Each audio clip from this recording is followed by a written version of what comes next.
नमस्कार, अभिवादन स्वीकार कीजिए जनहित इंडिया का। भारत में पतझड़ ऋतु के बाद बसंत ऋतु का आगमन होता है। हर तरफ रंग बिरंगे फूल दिखाई देने लगते हैं।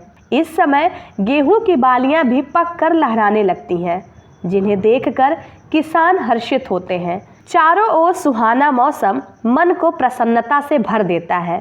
इसीलिए बसंत ऋतु को सभी ऋतुओं का राजा अर्थात ऋतुराज कहा गया है। बसंत उत्तर भारत तथा समीपवर्ती देशों की 6 ऋतुओं में से एक ऋतु है, जो फरवरी, मार्च और अप्रैल के मध्य इस क्षेत्र में अपना सौंदर्य बिखेरती है। माना गया है कि माघ महीने की शुक्ल पंचमी से बसंत ऋतु का आरंभ होता है। फाल्गुन और चैत्र मास बसंत ऋतु के माने गए हैं। फाल्गुन वर्ष का अंतिम मास है और चैत्र पहला।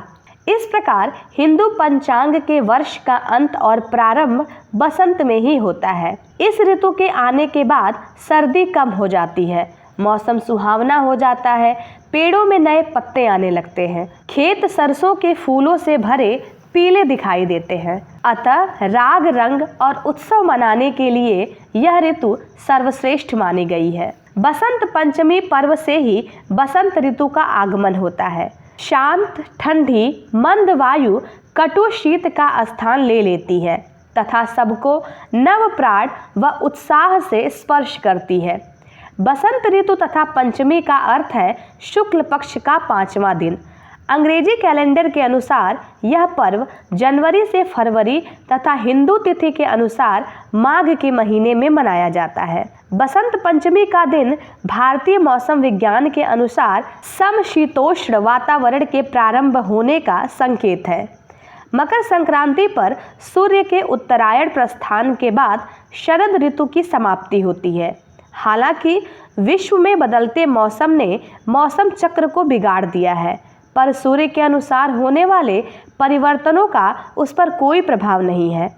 हमारी संस्कृति के अनुसार पर्वों का विभाजन मौसम के अनुसार ही होता है। इन पर्वों पर मन में उत्पन्न होने वाला उत्साह स्वप्रेरित होता है।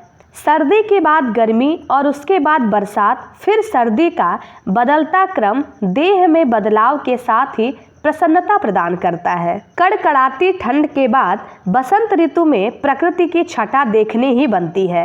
पलाश के लाल फूल, आम के पेड़ों पर आए बौर, हरियाली और गुलाबी ठंड मौसम को सुहाना बना देती है। यह ऋतु सेहत की दृष्टि से भी बहुत अच्छी मानी जाती है। मनुष्यों के साथ पशु पक्षियों में नई चेतना का संचार होता है। इस दिन पवित्र नदियों में स्नान का विशेष महत्व है। देश के कई स्थानों पर पवित्र नदियों के तट और तीर्थ स्थानों पर बसंत मेला भी लगता है। राजस्थान के शेखावटी क्षेत्र में तो बसंत पंचमी के दिन से ही लोग समूह में एकत्रित होकर रात में चंग ढप बजाकर, धमाल गाकर होली के पर्व का शुभारंभ करते हैं। बसंत पंचमी के दिन विद्यालयों में भी देवी सरस्वती की आराधना की जाती है।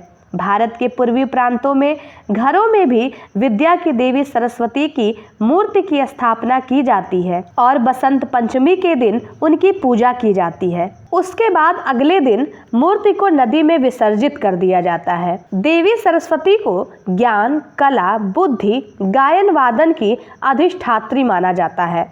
इसलिए इस दिन विद्यार्थी, लेखक और कलाकार देवी सरस्वती की उपासना करते हैं। विद्यार्थी अपनी किताबें, लेखक अपनी कलम और कलाकार अपने संगीत उपकरणों और बाकी चीज़ें माँ सरस्वती के सामने रखकर पूजा करते हैं।